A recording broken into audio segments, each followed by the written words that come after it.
David Menzies for Rebel News here at 51 Division in downtown Toronto. And you know, folks, you never know who you'll bump into outside the cop shop.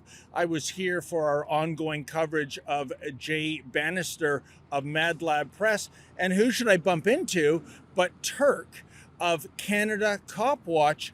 And much like Jay, I guess, Turk, the police don't like it when citizen journalists are documenting them, especially if they're doing something maybe illicit, they're acting badly, they're parking illegally, you name it. And you've got firsthand knowledge of that, don't you?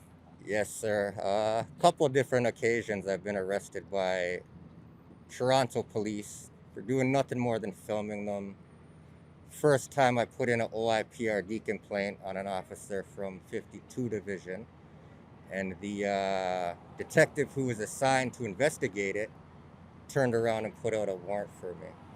Most recently, in February, I was arrested by these guys for saying hello, filming from about this distance to the road, from a public sidewalk, Mutual and Dundas, 7:30 p.m., nice evening, just filming a cop car. So they told me that after about 7 minutes of filming them quietly, not one word other than a greeting, they said, "We're on a serious investigation.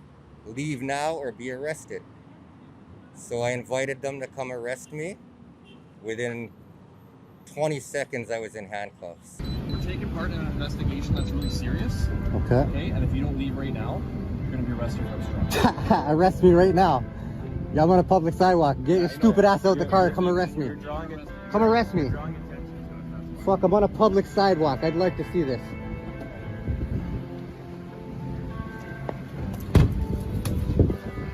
Yes, sir. So there you have it. Here's the deal. I mean, the last time I looked, we were in the Dominion of Canada, not the People's Republic of North Korea. There is nothing wrong with filming anyone in public. No one should have any kind of expectation of privacy. Surely the police know this. So is there something else, Turk, that was behind your arrest? Nothing at all. Literally creating transparency, documenting public servants out in the public in the course of their public duties. To make it worse now, they brought me down here for fingerprints, mugshot, and didn't even end up filing the charges with the Crown. So I was arrested, I was brought down here, put in a cage, stripped, property taken, brought down here for them to seize my fingerprints, my mugshot. I go to court, the judge says there's no information in the system for you. You know, that's incredible, and I can guess why you weren't charged. There is absolutely, given what you did, no reasonable chance of a prosecution. But Turk, I think the thing is, the process is the penalty. You just described everything you went through. That's a terrible thing, to be strip searched, to be put in a cell. You know, why are they going after you when they know they don't have the law on their side?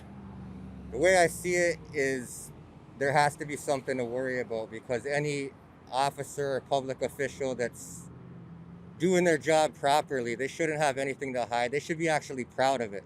It should be something that they're proud of, and it's not. As civilians, citizens of Toronto, it's not only our right to film these guys, it's our duty to keep these guys accountable, just like they keep the public accountable. If there's things going on that our cameras are catching, they don't like it. So that leads to resentment.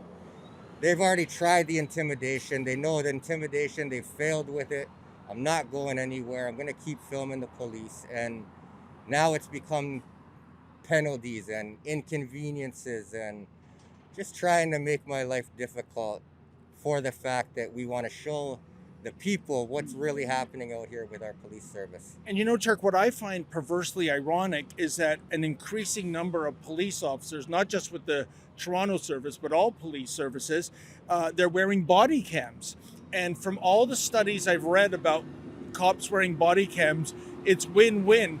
The police officer knows that his behavior is being recorded, so in case you had a bad apple, chances are he'll rein in any bad behavior. But also members of the public that might want to cause trouble with police, if they know they're being recorded, they rein in their behavior as well. So if that's what the research states with body cams, they should be happy somebody like you is out there recording, I should think. I mean, if they're not doing anything wrong, what's the problem? I agree 100%. The amount of times that I see on the news them addressing the public, asking for cameras and information after a crime has taken place, it contradicts when they walk up to us and tell us to leave for filming a crime scene. It contradicts them being mad at cop watchers, at anybody with a camera that's out filming what's happening in the public, because we can catch anything on these cameras. It makes everybody safer. It makes the police safer. It makes the public safer. It keeps us safe. And as you know, there's cameras everywhere. There's dash cameras. There's their body cameras. There's street cameras. There's hidden cameras. We got these cameras. I mean, they're everywhere, right? 100%, Turk. I mean, how often do we hear when there's a crime, say a hit and run, and the police appeal to members of the public? If you have home security cameras, dash cams, please reach out to us. Let's see if there's any footage that we can use in our investigation. So it's baffling. Tell me, Turk, a lot of viewers are going to say, you know, what's this guy's deal? I guess what I want to ask of you, what motivates you to go out with all your camera gear and do this in the first place? All we've got is us. Like I said, it's not only our right to watch the police, it's our duty. I've personally experienced a lot of corruption. I've had police flip coins for my freedom. Heads, you go home. Tails, you go to jail. You're kidding. I swear to God, this is from this division. Yeah.